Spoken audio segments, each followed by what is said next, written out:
And he told him, look, I killed 100 people. Is there any way for me to repent? Is there any way that Allah will forgive me? He says, and what would stand between you and the forgiveness of Allah? You have to go to such and such a land. In other words, if you killed 100 people, something's wrong in that environment that you have to get out of that environment and go somewhere else. That part is missed by a lot of people. I mean, yeah, we look at this hadith and we see how vast Allah subhanahu wa ta'ala's mercy is and his forgiveness. But then there's that other part, which is the impact of environment. So even when we look at these youth, the masjid, if you're not creating an environment within the masjid that fosters hope, not obviously hope in Allah subhanahu wa ta'ala's forgiveness and his mercy, all of that, right?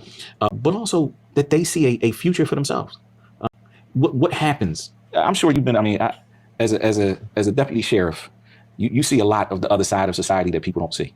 Or you see you see the consequences of certain actions. Yeah. Right. If you do a crime, you're going to take that ride on the bus. You're going to take that ride. Going to CFCF. That's the reality for many of the youth today. Yeah. So you see that side. A lot of them don't, by the way. They just kind of, they don't know what they're getting into till it's too late.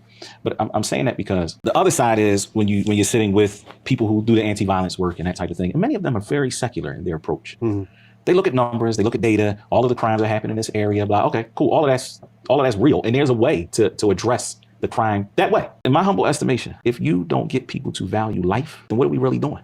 Because, okay, you can stop it all there, right? But it's just gonna start somewhere else because you're dealing with empty souls, man. You're dealing with bankrupt souls. You're dealing with people who don't value their own lives. Why would they value someone else's life? But Islam changes all of that. Islam, because of the fact that it nourishes the soul, because it connects a person to their creator, that's different than you going to people telling them they came from monkeys, right? And you just an evolved part of the creation. So do you think